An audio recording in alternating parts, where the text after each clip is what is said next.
High school sports with the president of the Central Coast section to clear up confusion and break down your child's sport or sports and when they might be played this school year.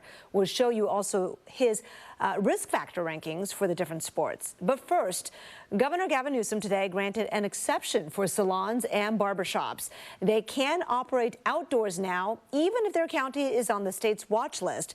But there are a lot of rules and things they can and cannot do. So joining us today is an advocate for nail salon operators, Linda Du, and Linda is also owner of Blossom Nail Spa in San Jose and Campbell. Linda, thank you for joining us. Thank you for having me today. By the way, which spa are you at? Which salon of yours? I'm in the San Jose location today. All right, it looks great. I'm going to ask you for a tour in just a few minutes, but I want to ask you first, are you happy with today's announcement allowing you to take some of your services outdoors? It's a definite consideration, a step moving forward to helping salons wanting to reopen. All right. Tell me about what are some of the main rules that would apply to your customers and manicurists. As the first healthy nail salon in Santa Clara County, our top priority is always the health and safety, and of course the quality that we provide to our customers. The healthy standards are still the same indoors and what they apply outdoors. Mm-hmm. Sure. I knew what Governor Newsom issued, though, in terms of the guidelines. I'm just looking through a few of these, right? Single-use applicators must be used and disposed of immediately. And also there are things with regard to not putting nail polish on people's nails as a tester, like just showing them the palette. I think those are some specifics. Can you run through what some of them are in order for you to operate outdoors? So basically, nail polishes are not allowed to be touched by the clients. We do have swatches, and they can choose their colors from there. Okay. What are some other specific rules? Temperature checks, sanitation, hand washing. They have to wear facial masks. Mm-hmm. Our employees have to always, when providing service to our clients, they always have to wear a face mask, face shield, and gloves.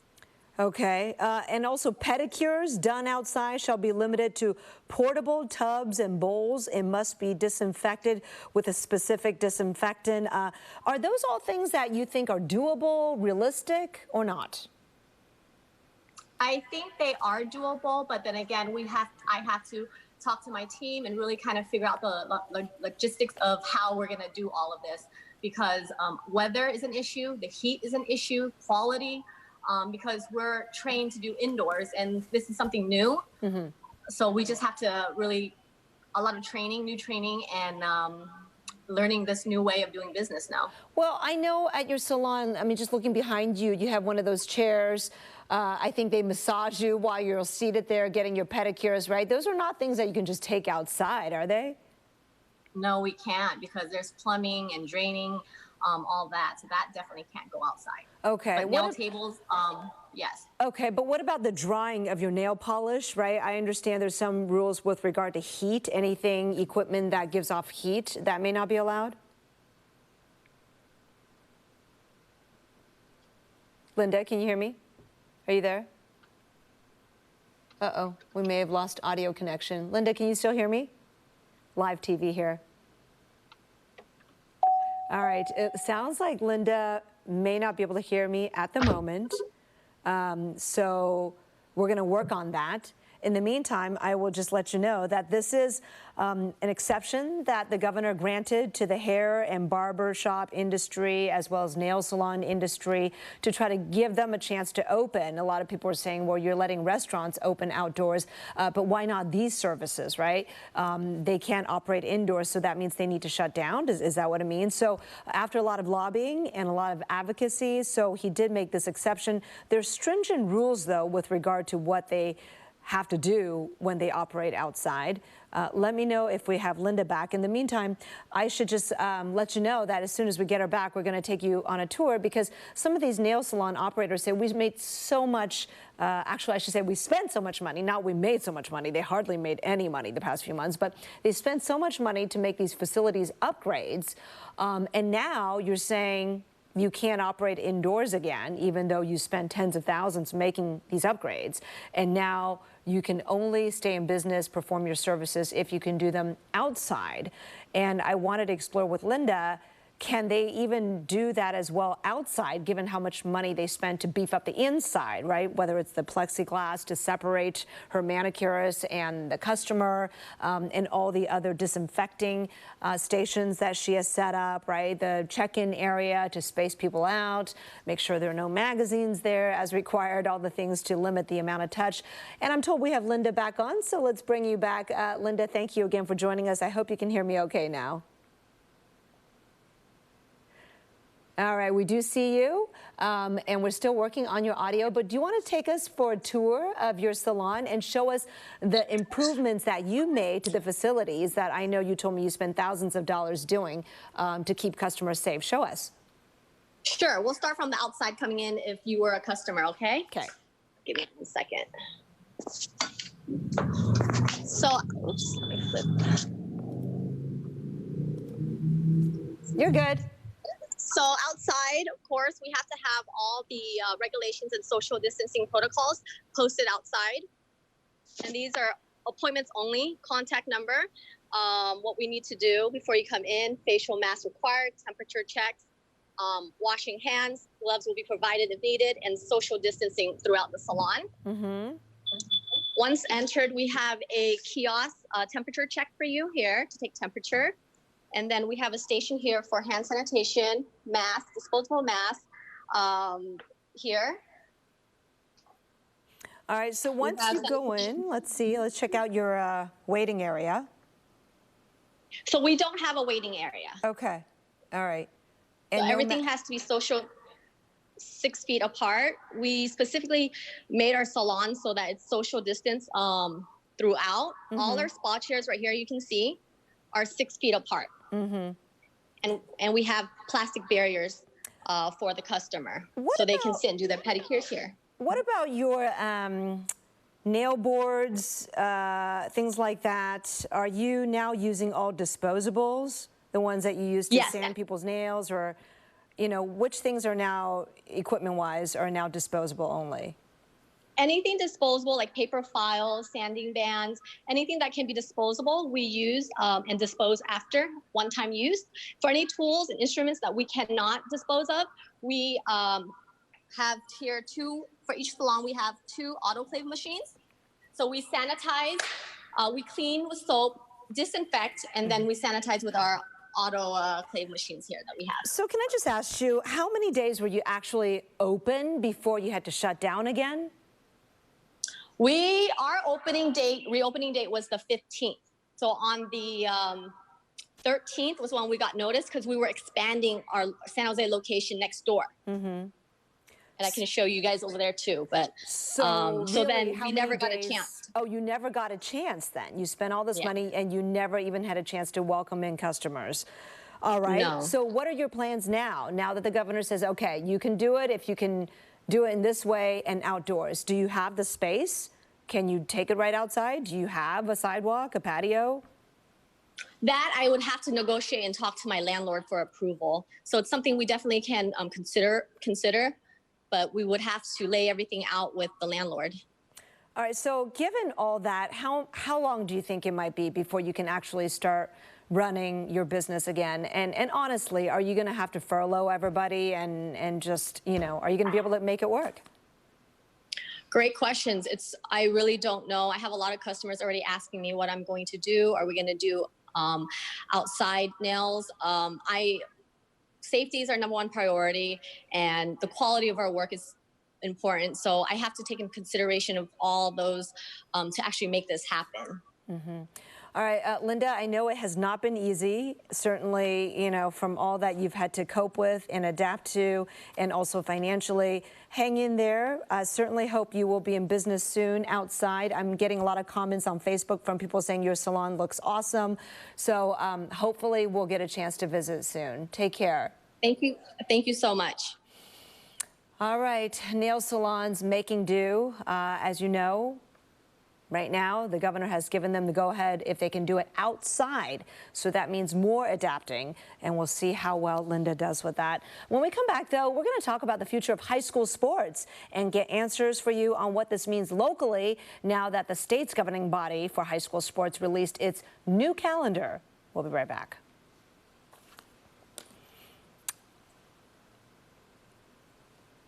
All righty, great. Okay. Up next, folks, we're starting the week on a very busy note. As you know, CIF this morning released their brand new calendar for the calendar year or the school year 2020-21. And joining us next is Steve Sal, who has connected with us. Hello, Steve. Hi, Kristen. How are you? Good. Good to see you again. Likewise. Hey, folks, so this is really interesting. Just a side story for those of you who are with us on Facebook. Feel free to post your questions about the high school sports season, and perhaps Steve can get to some of them. But funny story, Steve and I actually have known each other since we were teens. We actually both went to Aragon High School, where he was a big football star, the quarterback, and I was this charlatan gymnast who had no business being on the team. We had great gymnastics teams back then. We really did. We really did. It's so sad that I don't think most high schools have gymnastics anymore, right? No, the number is, I don't know the exact number, but it's dwindling, to say the least. Yeah, mostly people do it at their, club outside, I guess. But it was really great. I mean, no matter what sport you do, I just think it's great to be there, compete for your school, and hang with your teammates. And good memories. Good memories, Steve. Oh, absolutely. Yeah. Yeah. I also did cheerleading, but at the time that was not competitive. So, and I never cheer for you anyway, because you're 3 years older than me. So. Yeah, no, it's exciting. We have competitive cheer now. It's really a great sport for these kids. Yeah. All right. Well, we're going to jump into it in 20 seconds. So, folks, feel free to post your questions for Steve. I see some saying, when does sports start? Well, we're getting to that. We'll be back in a second. All right.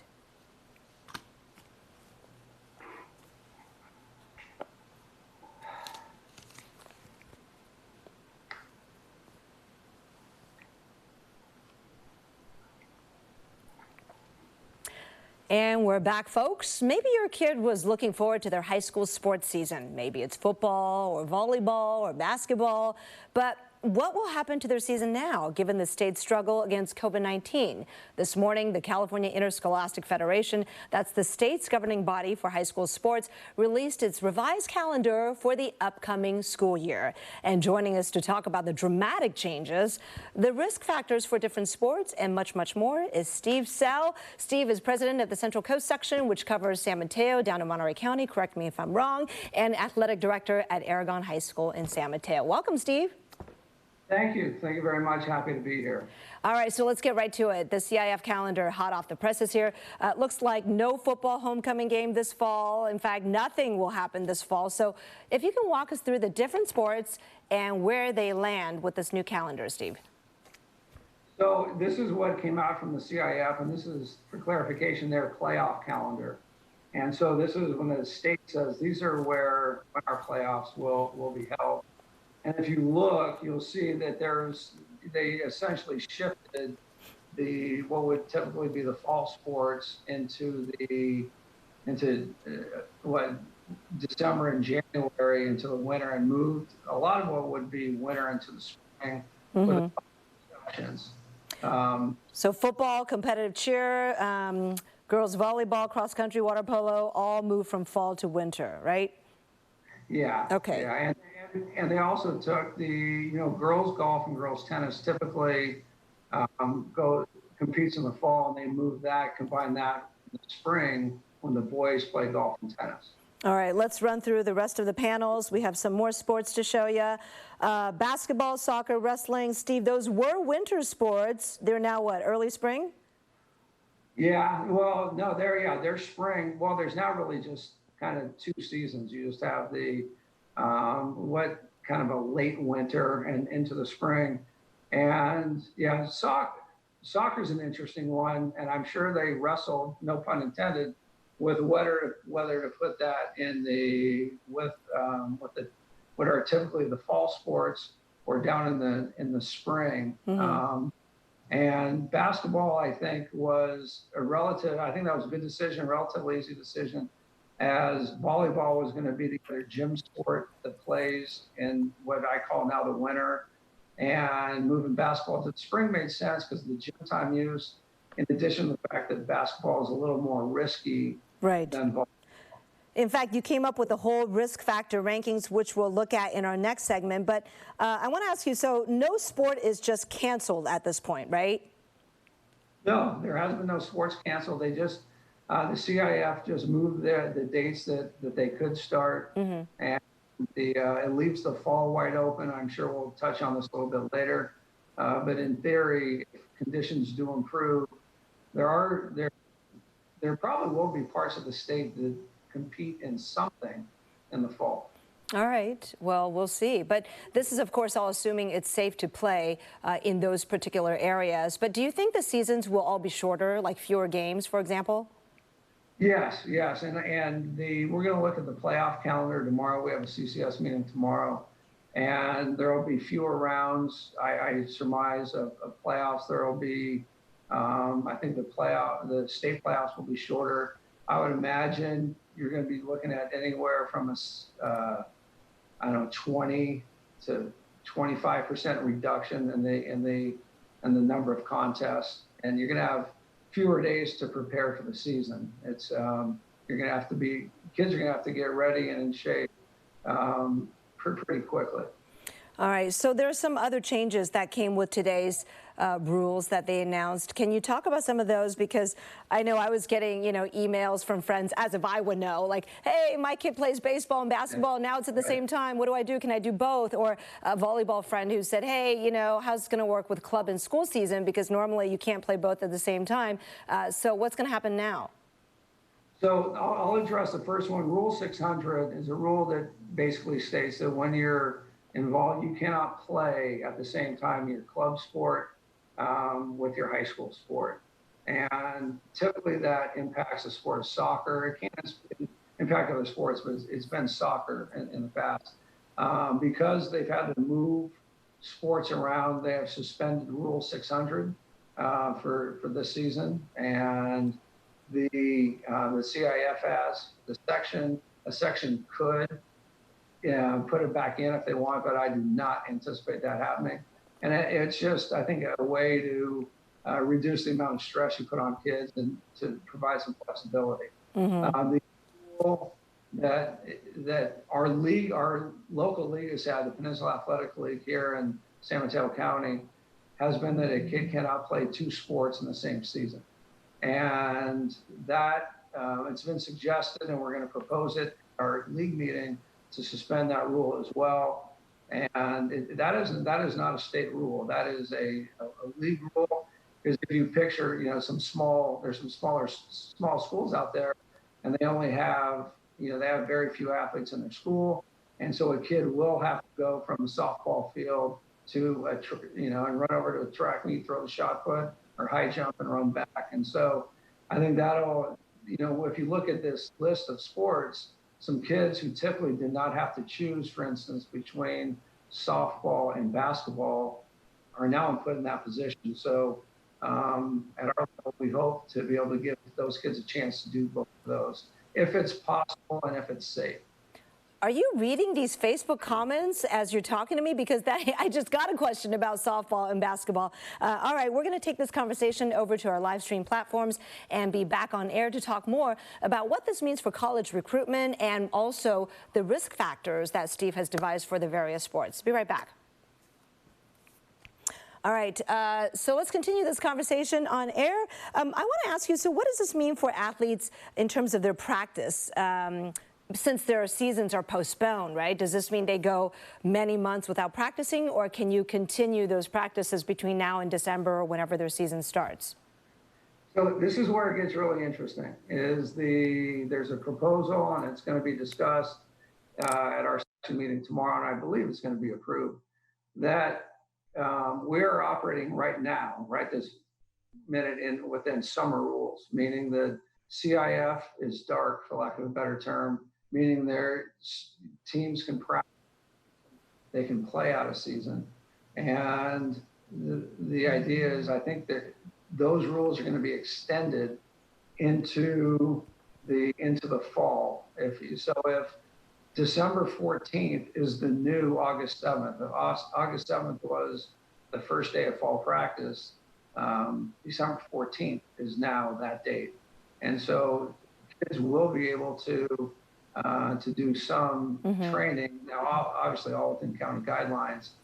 And kids have always been allowed to do general conditioning, general strength conditioning. The only change is now some of it could be more sports specific. All right. Well, Steve, I do know that you've been holding, we have 20 seconds, but I want to ask you, you've been holding some preseason, summer workouts. How have those been going in terms of being able to make sure kids are socially distancing and doing the safe things? Is that going all right? Yeah, it's going terrific. Kids are so happy to be there. They've been very compliant about wearing their masks, coming and going. For kids, they have to be reminded every now and then, but they're just so happy to see each other and be active. Excellent. All right, we're coming back on air in 5 seconds. Okay.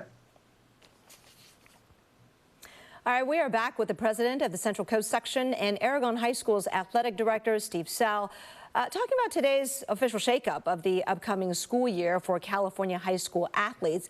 A quick summary: fall sports like football and volleyball will not happen until December at the earliest, and winter sports like basketball and soccer have been pushed back as well to spring. And that is if it's safe to play. So, Steve, let's talk about safety and the risk factors for COVID transmission. You've taken all the sports played at your high school and ranked them in terms of risk. So walk me through the sports from least risky to riskiest.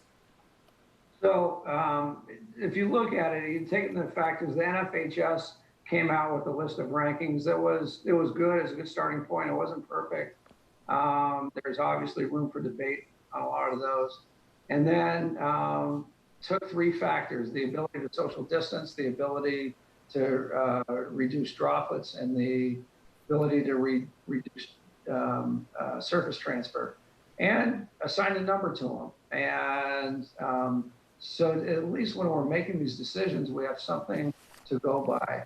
And if you look at the first grouping, with badminton and cross country and golf and tennis, those are safe. Swimming also, and those are being played right now in our community, not necessarily by high school kids, but those facilities are open right now. And then as you move down the list with baseball and softball, it starts to there starts to become a little bit more risk. And I go one by one. And then when you get down to the bottom is where you get to the sports where it's really hard to mitigate the risk, and there's going to be there's a potential for droplets, and between football, water polo, wrestling, those are full contact sports and people are close. And so just trying to give decision makers locally anyway, a framework for how to possibly align the season. So given what you just showed us, a couple of questions. One, do you think it's possible that some of these sports will get played during the school year and not others? And the second question is, could you possibly alter the rules of some of these sports to make them less risky and more playable? So I'll address the first one. Unfortunately, you have to consider the possibility that there could be a sport that doesn't get played in the school year. As we've learned that we don't know which way this virus is going, and if things get really, really bad, who knows what's going to take place. But the other part, what was the second part? Oh, right. Just whether you could change some of the rules to make them less contact-ish, less risky. Yeah, like we've talked about it. We've talked about, for instance, cross country, the way cross country could be run instead of the kids running in packs, where it's, say, Aragon and the San Mateo kids all running out together. You could stagger them in a seated sequence and to reduce droplets and score it a little bit differently. Swimming could be altered a bit in terms of how you designate the lane assignments. golf instead of usually kids from different high schools playing the same foursome, so that they make sure they don't cheat. And that it would be, in my mind, a very small adjustment to have kids in their own team playing the same foursome. Tennis, badminton, following the USTA guidelines, that could be singles only, so that there's no risk of droplets.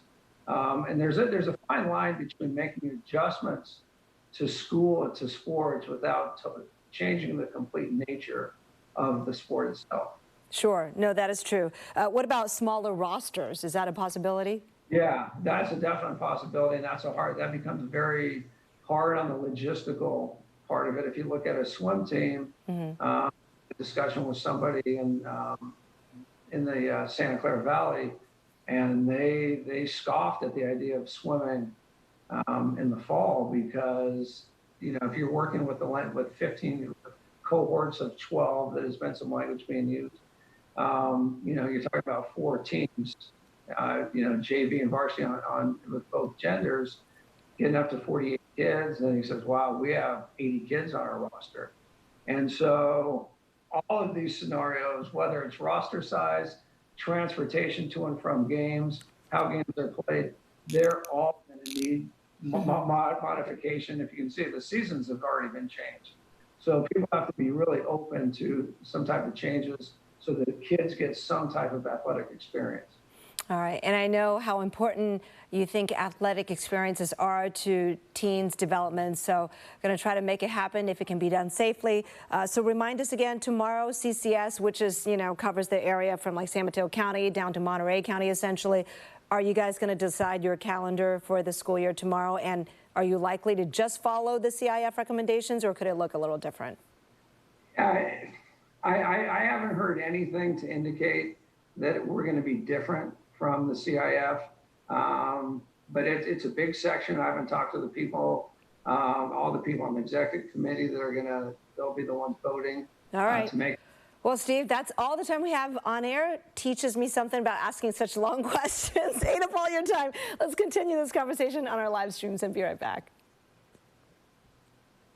All right. Steve, sorry about that. I do want to ask you in the couple minutes we have left, what does this mean for college recruitment, right? So let's say you're a football player hoping to either score a scholarship, or maybe it's a smaller sport, but it has admissions ramifications, right? Whether you're on the college team or get the letter from the coach. What does this mean if they have a delayed season or no season at all? It'll be, I think you're going to hope that you have good junior year film that somebody can look at.